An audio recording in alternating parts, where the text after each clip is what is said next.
تجربه جديده من تستاهل. طلبنا كذا ايتم من المنيو، ما نيجي نفرجكم على المكان على ما الاكل ينزل. يلا بينا.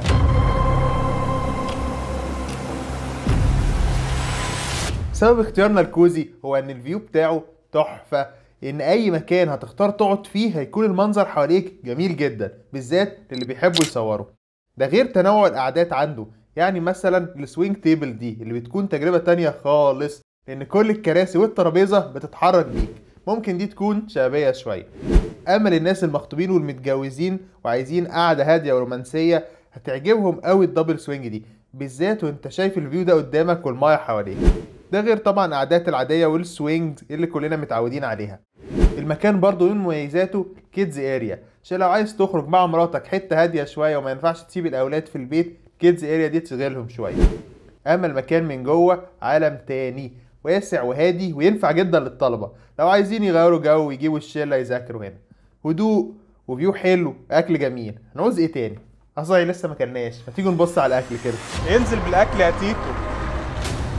اول حاجه جربنا ناتشوز ميكس تشيز عليها فاصوليا حمراء وذره حلوه ب 45 جنيه. طعمها حلو بس التوبينج قليل شويه، اوفر اول قيمه مقابل سعر. بعد كده جربنا بيتزا مارجريتا، الصلصه بتاعتها والعجينه حلوه قوي بس ناقصها اوريجانو او ريحان، 95 جنيه.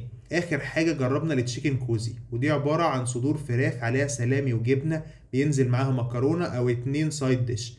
احنا اخترنا الماش بوتيتو والسوتيه، ودي تمنها 195 جنيه. بدأنا بالماش بوتيتو، كانت وهمية مليانة جبنة والحتة المتحروقة كانت رهيبة، حقيقي لازم تجربوها. السوتيه معمول حلو قوي، والفراخ تتبيلتها حلوة بس السوسيس مصنع جدا وبوظ التجربة، ودي غلطتنا لان ما كانش فيه سلامي واحنا صممنا نطلبها، حسينا انها والبيتزا كان ممكن تبقى احسن.